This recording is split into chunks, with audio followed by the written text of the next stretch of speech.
Hello, friend. Welcome to Grandpa's Horror Stories. Don't forget to like, subscribe, and comment your own stories. Wander into narratives that bewitch the senses, celebrating the minds from Reddit. Credits in the description. I received a call from my husband last night. He's been dead for 6 months. I never believed in the supernatural or anything remotely paranormal, but when the first call came, my world was forever altered and my skepticism crumbled into dust. It had been 6 months since my husband, Mark, passed away in a tragic car accident. The pain of losing him was still fresh, a gaping wound that refused to heal. Yet, life went on, and I tried my best to pick up the pieces. One chilly autumn evening, as I sat alone in our dimly lit living room, my phone rang. I glanced at the caller ID, my heart skipping a beat. It was Mark's number.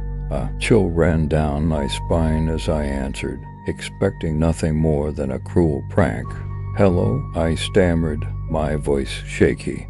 A familiar voice, the voice of my beloved Mark, replied, "Hey, sweetheart, it's me.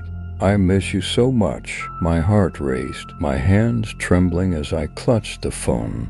"Mark, is that really you?" I whispered, tears welling in my eyes. The voice on the other end sounded exactly like him, with the same warmth and tenderness that had always comforted me. He talked about our shared memories, our dreams, and our future together. It was as if he had never left. I sobbed with a mix of joy and disbelief, convinced that it was a miracle. That night, we talked for hours, reminiscing about our life together. The pain of losing him seemed to ease, and for the first time in months I felt a glimmer of happiness. But as the days turned into weeks, the calls became stranger. Mark began to ask unusual questions, delving into details of our past that only he could have known. He claimed to see me, to watch over me, even when I was alone. It sent shivers down my spine. Doubt began to gnaw at me. The Mark I knew would never invade my privacy or speak in such an eerie, unsettling manner. My initial excitement morphed into fear and suspicion. Who was behind these calls? Was it some sick prankster who had learned everything about us one night? Unable to contain my growing unease, I confronted the caller. "Mark, this isn't you," I said, my voice quivering. "Who are you?"